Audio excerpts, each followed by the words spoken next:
Oi, meu povo, tudo bem? Bem-vindos e bem-vindas, bem-vindes ao canal Coruja da Revisão, professora Ana Paula Duarte, e roda a vinheta.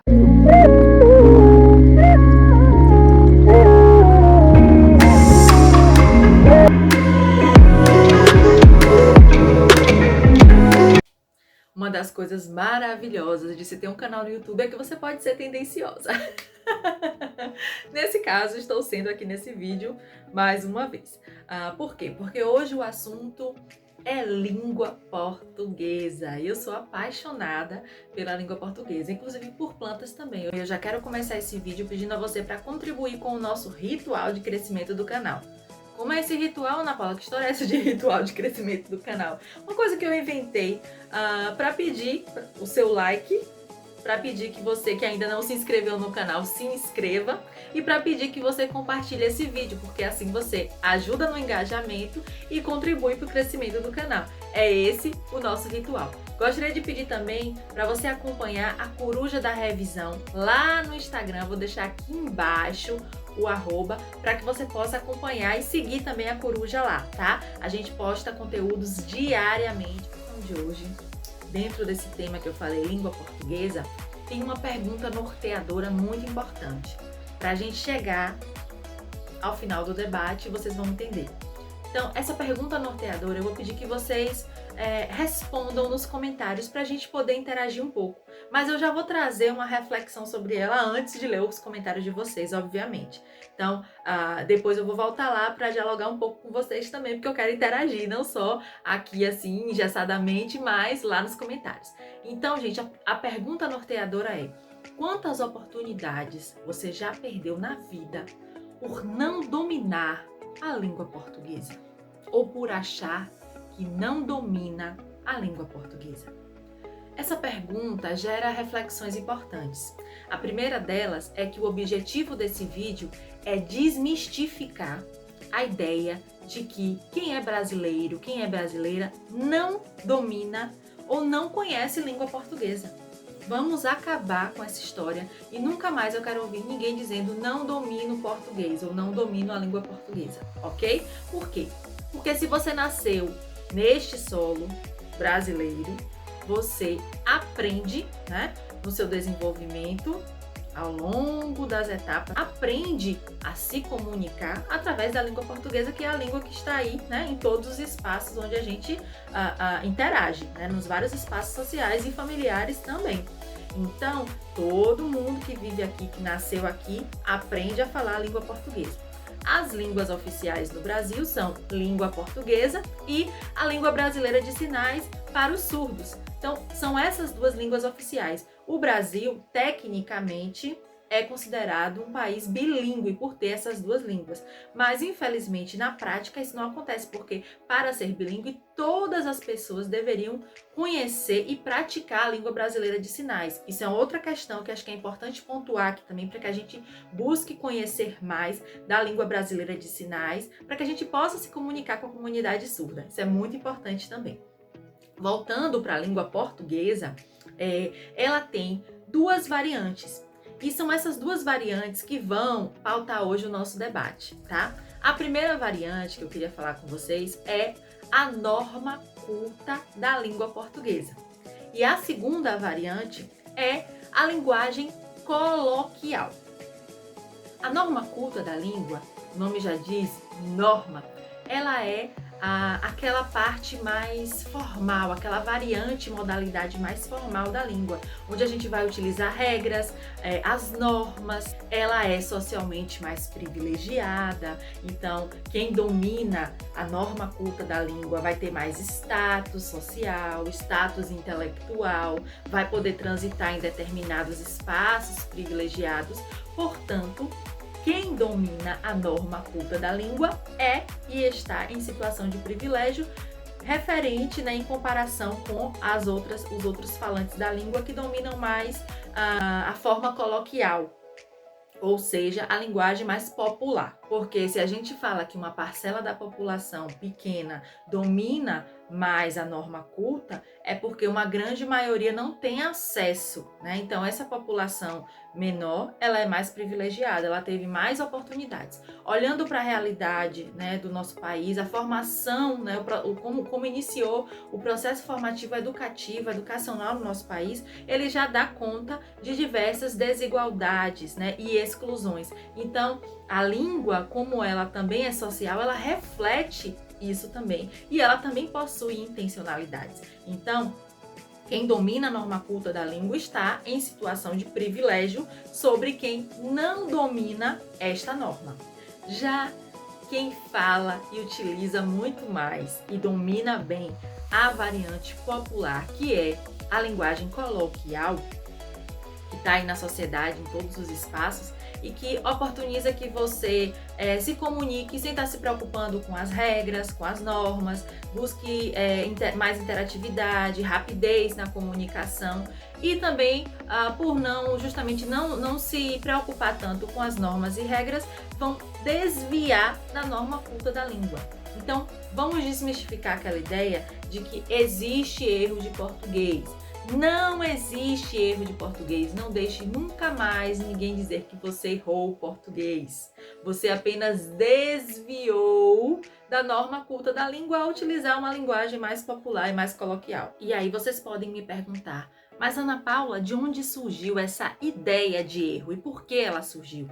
Ela surge justamente desse processo de desigualdade que existe, né, social e econômico no nosso país e que, mais uma vez, se reverbera na língua. Então, aquelas pessoas que não dominam a norma culta da língua acabam sofrendo de preconceito linguístico, que é um termo cunhado pelo grande linguista, professor de língua portuguesa, Marcos Banho, que trabalha com a perspectiva do preconceito linguístico ao trabalhar a questão do desvio da norma culta da língua, assim como outros linguistas, teóricos da área de gramática também, que já alertavam para essa intencionalidade da língua e para mais essa exclusão no processo de formação do povo brasileiro, inclusive na parte linguística. Tem questões de oportunidade e para isso que eu queria chamar a atenção. A gente tem no histórico do nosso país taxas elevadas, né, historicamente, de analfabetismo, de evasão escolar, por todas as dificuldades educativas que o país enfrentou e segue enfrentando. Então isso se reverbera na língua. Então quando a gente acaba querendo colocar na balança, no mesmo lugar, com os mesmos pesos e medidas, as pessoas que tiveram acesso à educação privilegiada e quem não teve, e cometer, e oprimir, e cometer preconceito linguístico com aquelas que não dominam uma variante da língua, atribuindo então que elas não sabem falar português, isso é preconceito linguístico. Às vezes a gente comete preconceito linguístico com a gente mesmo quando a gente diz eu não sei, eu não domino português, eu não sei falar português. Não. Acabou isso depois desse vídeo, tá? Você domina sim, é a sua língua, é a língua que você aprendeu a falar, é a nossa língua materna. A gente sabe sim falar português, a gente domina sim o português. E não sou eu só que estou dizendo isso. Vários estudos pelo mundo comprovam que uma criança de 3 a 5 anos de idade já domina a gramática interna da sua língua, seja ela qual for. Então não é diferente com a língua portuguesa. Imagine se uma criança de 5 anos domina a gramática interna da sua língua, imagine um adulto, independente do seu nível de escolaridade. Ele vai conseguir se expressar e se comunicar naturalmente na sua língua. Então, nunca mais ache que você não domina a língua portuguesa. Você pode não dominar uma variante importante, que é importante que a gente domine, que a gente aprenda cada vez mais sobre a norma culta, inclusive para a gente ocupar os espaços que lá atrás nos foram negados. E espaços estes que, inclusive, é intencional que a gente não domine a norma culta para não ocupar. E dito isto, eu não quero aqui puxar a sardinha para uma ou outra variante, porque nós temos duas e podemos utilizá-las tranquilamente a partir dos espaços sociais que a gente acessa. E o interessante é isso, quando a gente domina, a gente sabe qual variante melhor usar para determinadas situações que a gente vai vivenciar no nosso dia a dia, né? Isso é importante, por isso que é importante que a gente conheça, mas que a gente não discrimine quem não conhece ou fique apontando erros para lá e para cá. Isso é tão forte que eu trago à memória uma figura incrível, dentre tantas outras que existiram e que existem no nosso país. Eu trago a imagem de Patativa do Assaré, que foi escolarizado, né, lá pelos seus 60 anos por aí, mas que em momento nenhum deixou de fazer poesia, deixou de utilizar a língua portuguesa para deixar um legado de arte, de poesia, de textos maravilhosos para nós. Isso é um exemplo, né, de como a gente pode perceber que essa questão, né, de desvalorização de quem não domina todas as normas acontece e que ela não tem cabimento no nosso país, que a gente precisa modificar. Isso é cultural, a gente precisa mudar essa cultura.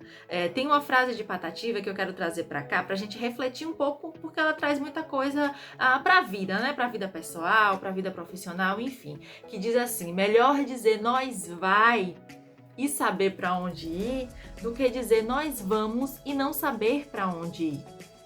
Eu não estou, de forma alguma, querendo desprestigiar a norma culta da língua, mas fazer uma reflexão, porque ela já é naturalmente a linguagem, a variante que é privilegiada.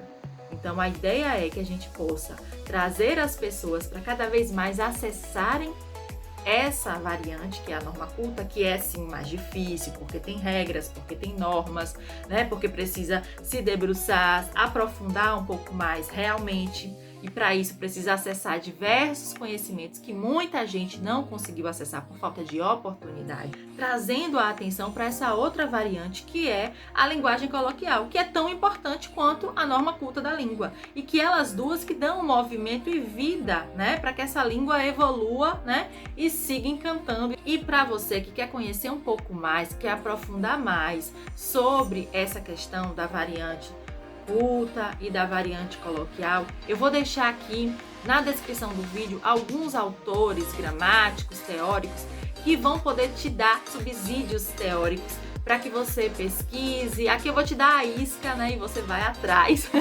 porque como o tempo aqui precisa ser curto, a comunicação precisa ser mais rápida, não dá pra gente aprofundar tantas coisas, mas lendo esses autores, pesquisando sobre eles, você vai se apaixonar e se encantar ainda mais sobre esse universo que é a língua portuguesa e sobre essa questão tanto do preconceito linguístico como da necessidade de que educadores, educadoras, a sociedade em geral desmistifique essa ideia e continue utilizando a língua para estar oprimindo as pessoas, para estar envergonhando as pessoas, para estar trazendo mais e mais estereótipos sobre as pessoas. É sobre isso, estamos em um momento essencial para que a gente desconstrua muita coisa que foi construída lá atrás, que pesou sobre os ombros de muitas pessoas, para que a gente pare de achar que porque você utiliza palavras difíceis, você é melhor que fulano, que cicrano, que beltrano. Não, você utiliza palavras difíceis porque você acessa a esses conteúdos e você se comunica. Mas outras pessoas podem se comunicar com outras palavras mais populares, não tão estilísticas ou elegantes, e passam o seu recado também. Língua portuguesa é isso, linguagem é isso, comunicação é isso, é variedade, é diversidade. Não queiram aprisionar a língua. E se a gente quer mais igualdade na sociedade, se a gente quer lutar contra as injustiças, a gente precisa fazer essa análise da língua também. Essa questão do preconceito linguístico, essa questão da necessidade de que as pessoas acessem também a norma culta da língua, mas entender por que as pessoas não acessam ainda. Tudo isso, todas essas reflexões aqui, elas são para que a gente desconstrua essas ideias equivocadas, ultrapassadas e que não cabem mais. É roupa velha. Bom, gente, foi o que eu preparei de conteúdo para vocês hoje aqui no canal, para o vídeo da semana. Espero que vocês tenham gostado, espero que tenham desmistificado a ideia de que não sabem falar português. Acabou essa história, né? Espero que vocês pesquisem sobre o tema, que busquem mais informações e que não cometam preconceito linguístico mais. Isso é muito importante. Eu gosto muito desse assunto justamente por essa possibilidade de democratização de saberes que a gente precisa trazer cada vez mais, desconstruir, Enfim, decolonizar. E te convido a pesquisar, conhecer mais. Segue lá a Coruja da Revisão no Insta. E aguardo vocês até o próximo vídeo. Deixem o feedback desse vídeo aqui e também tragam sugestões do que vocês gostariam que eu debatesse aqui com vocês, que eu trouxesse pra gente poder trocar algumas ideias, tá bom? Muito obrigada, Coruja. Agradece a participação de vocês. Um beijo da Coruja. Rapaz, eu falei tanto né nesse vídeo que eu devia fazer uma enquete de quantos nés tinha no vídeo. É sério.